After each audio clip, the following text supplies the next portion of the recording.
개자리가 상처를 기억에서 지우지 못하는 이유. 이거 5년 전인데 아직도 기억나네. 그때 그 사람이 한 말, 그때 내가 느꼈던 감정, 심지어 그날 날씨까지. 혹시 몇 년 전 일도 어제 일처럼 생생하게 기억나세요? 특히 개자리라면 이거 찐으로 공감하실 겁니다. 오늘은 왜 개자리가 상처를 잊지 못하는지, 그리고 그게 집착이나 미련이 아닌 진짜 이유가 뭔지 완벽하게 설명해 드릴게요. 이 영상 보시면 왜 아직도 그걸 기억해? 라는 말이 얼마나 잔인한 말인지 알게 되실 거예요. 개자리의 첫 번째 특징, 기억을 감정으로 저장하는 사람. 여러분, 기억 저장 방식에는 두 가지 타입이 있어요. 타입 1, 사실 중심 저장. 2020년 5월에 헤어졌어. 이런저런 이유 때문이었어. 지금은 뭐 그냥 그래. 타입 2, 감정 중심 저장. 그때 내가 얼마나 무너졌는지, 그 말을 들었을 때 심장이 얼마나 아팠는지, 그 순간의 분위기와 온도까지. 개자리는 타입 2예요. 일반 사람들의 기억이 사진이라면 개자리의 기억은 4D 영화예요. 그때의 감정, 그때의 온도, 그때의 분위기. 그래서 개자리한테 이미 지난 일이잖아 라고 말하면 개자리는 이렇게 느껴요. 지난 일이라고? 나한테는 지금도 살아있는 감정인데. 이게 개자리가 상처를 못 잊은 첫 번째 이유예요. 잊을 수가 없는 거예요. 너무 생생해서. 다른 별자리의 기억, 그때 그랬던 것 같은데 정확히는 기억 안 나. 뭐 됐고. 개자리의 기억, 2019년 3월 17일 오후 7시 42분. 그때 넌 이렇게 말했어. 그때 날씨는 비가 와서 축축했고 카페에서 라떼 마시고 있었어. 넌 왼쪽 자리에 앉았고. 친구, 넌 기억력이 좋은 게 아니라 집착인 것 같은데. 개자리. 두 번째 특징, 상처를 정리하지 않고 보관하는 사람. 여기가 진짜 중요한 포인트예요. 대부분의 사람들은 상처받으면 이렇게 해요. 화낸다. 말로 표출한다. 시간 지나면 희미해진다. 잊는다. 개자리는요, 상처받는다. 혼자 곱씹는다. 왜 그랬을까? 이해하려고 노력한다. 관계 유지를 위해 참는다. 마음 깊은 곳에 보관한다. 여기서 핵심은 6번이에요. 개자리는 상처를 정리하지 않아요. 보관해요. 왜냐고요?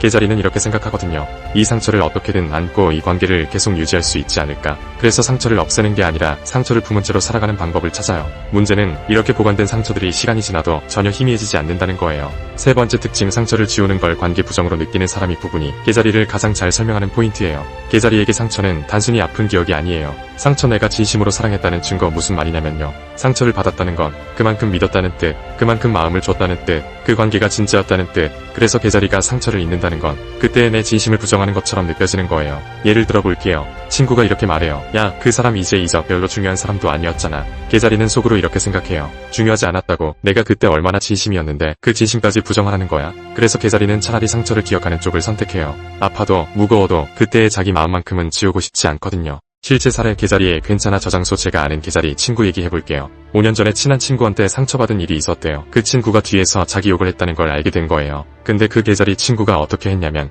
직접 대면해서 이렇게 말했대요. 야, 괜찮아. 너도 그럴 수 있지. 내가 그랬던 이유도 이해해. 겉으로는 완전히 넘어간 거죠. 관계도 계속 유지하고. 근데 5년이 지난 지금도 그 친구는 그 상황을 어제 일처럼 기억해요. 제가 물어봤어요. 진짜 괜찮았던 거야? 친구 대답. 하나도 안 괜찮았지. 근데 그때 화내면 관계가 끊어질 것 같았어. 그래서 괜찮은 척했어. 근데 그 말을 한 것도, 내가 참았던 것도 다 기억나. 이게 개자리예요. 네 번째 특징, 상처를 학습 데이터로 저장하는 사람. 개자리가 상처를 못 잊는 또 다른 이유는 그 상처가 생존 전략이 되기 때문이에요. 개자리는 이렇게 생각해요. 같은 상처를 두 번 받지 않으려면 이 상처를 기억해야 해. 그래서 상처를 받으면 이 말은 다시 듣지 말아야지. 이런 상황에선 선을 그어야지. 이 패턴은 위험하구나. 이 모든 판단의 근거가 과거의 상처예요. 개자리의 뇌 속에는 이런 데이터베이스가 있어요. 상처 저장소 DB 2018.03 넌 너무 예민해. 방어벽 플러스 1. 2019.07 그 정도로 상처받아. 방어벽 플러스 1. 2020.11 왜 아직도 그 얘기야. 방어벽 플러스 1. 현재 방어벽 레벨 87. 그래서 시간이 지날수록 개자리는 점점 더 조심스러운 사람이 돼요. 이게 장점일까요? 단점일까요?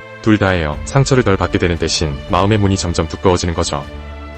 개자리의 마음 구조 외부. 나 괜찮아. 별거 아니야. 1단계 방어벽 2023년 상처 보관함. 2단계 방어벽 2020년 상처 보관함. 3단계 방어벽 2018년 상처 보관함. 핵심부 2015년 상처 보관함. 친구, 야, 마음 좀 열어봐. 개자리 지금 3단계까지 열린 거야. 개자리가 가장 힘들어지는 순간, 개자리가 진짜 무너지는 타이밍이 있어요. 상처를 준 사람이 이렇게 말할 때 아직도 그걸 기억해. 이 말은 개자리한테 이중 상처예요. 왜냐면 원래 상처, 그 상처를 기억하는 것조차 부정당하는 상처. 개자리는 이렇게 느껴요. 내가 혼자서 이 감정을 감당해온 게 틀렸다는 거야. 관계 안 깨뜨리려고 몇 년을 혼자 사귀었는데 그걸 기억한다고 집착이라고 말하는 거야. 그리고 이때부터 개자리는 학습해요. 아, 내 감정을 말해봤자 이해받지 못하는구나. 그래서 더 안으로 감추게 되죠. 개자리가 진짜 배워야 할 것자. 여기까지 들으셨으면 이런 생각 드실 거예요. 그럼 개자리는 평생 상처 안고 살아야 해. 아니요. 개자리가 배워야 할 건 상처를 빨리 잊는 법이 아니에요. 개자리는 원래 감정을 깊게 느끼는 별자리예요. 이건 약점이 아니라 엄청난 강점이에요. 공감 능력, 보호 본능, 깊은 사랑, 이 모든 게 이 특성에서 나오거든요. 다만 개자리가 스스로에게 물어봐야 할 질문, 이 상처를 계속 기억하는 게 나를 지켜주고 있을까? 아니면 나를 묶어두고 있을까? 이 질문이 중요해요. 어떤 상처는 나를 더 성숙하게 만들고 더 신중하게 만들고 같은 실수를 안 하게 만들어요. 근데 어떤 상처는 새로운 관계를 가로막고 현재를 즐기지 못하게 하고 행복해질 기회를 차단해요. 개자리는 이 둘을 구분할 필요가 있어요. 개자리가 상처를 놓아도 괜찮은 이유. 개자리 여러분, 이거 꼭 기억하세요. 상처를 놓는다고 해서 그 기억이나 관계가 부정되는 게 아니에요. 상처를 놓는다는 건 그 관계는 의미 없어서가 아니라 그 관계는 의미 있었고 이제 나는 앞으로 갈게. 내 감정이 과했어가 아니라 내 감정은 진짜였고 이제 그 무게를 덜어낼게. 개자리는 기억력이 좋은 사람이 아니라 마음이 깊은 사람이에요. 상처를 잊지 못했던 이유도 그만큼 진심이었기 때문이에요. 근데 이제는 그 진심을 인정하면서도 그 무게를 놓아도 괜찮아요. 상처를 놓는다고 해서 여러분의 진심이 거짓이 되는 건 아니니까요. 개자리에게 개자리 여러분, 여러분은 상처를 기억하는 게 아니라 그 감정까지 책임지며 살아온 거예요. 상대는 잊었을 수도 있는 말을 여러분은 몇 년째 혼자 감당해왔어요. 관계 깨지지 않게, 분위기 안 나빠지게 괜찮아라고 말하면서 그게 얼마나 힘든 일인지 저는 알아요. 근데 이제는 가끔 그 무거운 보관함을 조금씩 비워도 괜찮아요. 모든 상처를 평생 품고 있을 필요는 없어요. 여러분의 마음은 충분히 깊고 충분히 진짜였어요. 이제는 그 깊이만큼 가벼워져도 괜찮습니다. 몇 년 전 상처를 아직도 기억하고 있는 모든 개자리 여러분, 그건 집착이 아니라 여러분의 진심이었어요. 이제는 조금씩 놓아도 괜찮아요. 오늘도 화이팅! 고정 댓글 앤 커뮤니티 글 개자리는 상처를 지우지 못하는 사람이 아니라 그 감정까지 책임지며 살아온 사람입니다. 개자리 여러분, 왜 아직도 그걸 기억해? 라는 말 들어본 적 있으세요? 그때 기분이 어땠는지 댓글로 공유해주세요. 개자리 별자리 공감 감정 상처 치유 MBTI